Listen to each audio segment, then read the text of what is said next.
एक पिता को उसका बुढ़ापा इतना कमजोर नहीं करता है जितना कि उसकी औलाद का व्यवहार उसे कमजोर कर देता है। अपने जीवन की छाव को पहचानिए, हमेशा बाहें फैलाकर आश्रय और सहारा देने वाले को जानिए।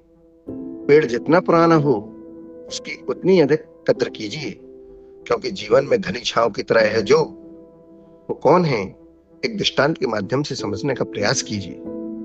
बच्चों को पेड़ के साथ खेलना पसंद होता है।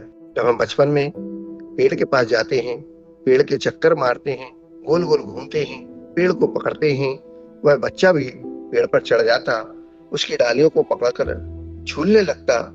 भूख लगती तो फल तोड़कर खा लेता था और फिर उसकी छांव में आराम से सो जाता था। बच्चे के दिन मस्ती में कट रहे थे और पेड़ भी बच्चों की खुशी से झूमता था।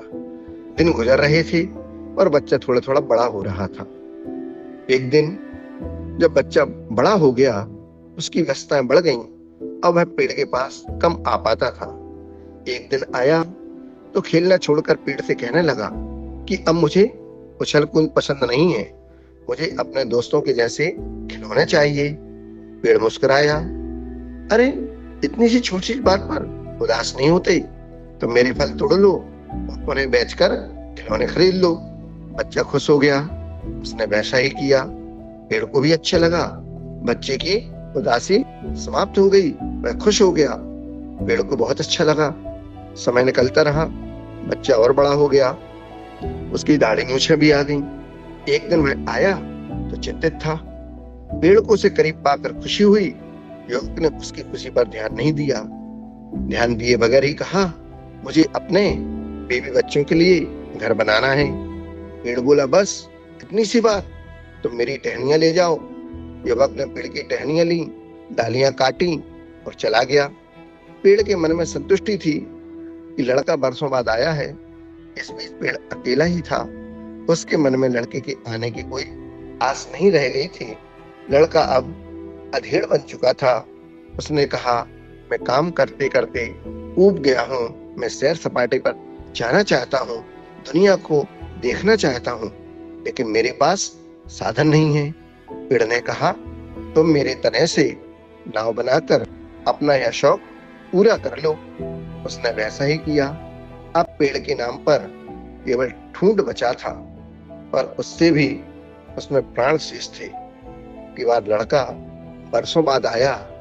अब वह खुद बुजुर्ग हो गया था। उसके चेहरे की उदासी को देखकर पेड़ को बहुत बुरा लगा।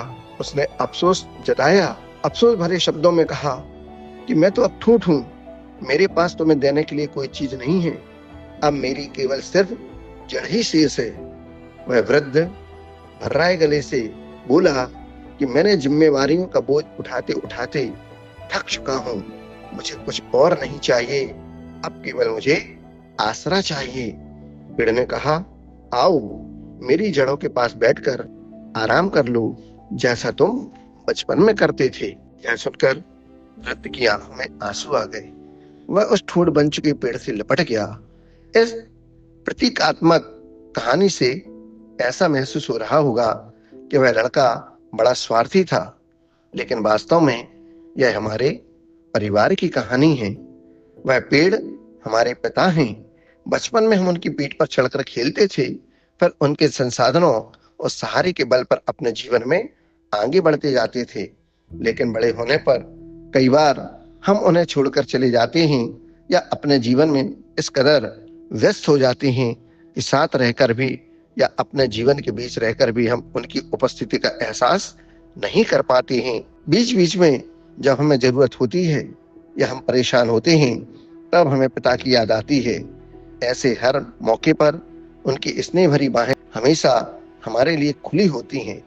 अपने जीवन में पिता के मूक योगदान को समझिए, उनकी परवाह कीजिए, उन्हें समय दीजिए, उनकी सेवा कीजिए, उनसे उनके जीवन का अनुभव प्राप्त कीजिए, क्योंकि नादान है वो लोग जो माँ बाप का अपमान करते हैं। माँ बाप तो वो अमूल्य रत्न हैं जिन्हें भगवान भी प्रणाम करते हैं।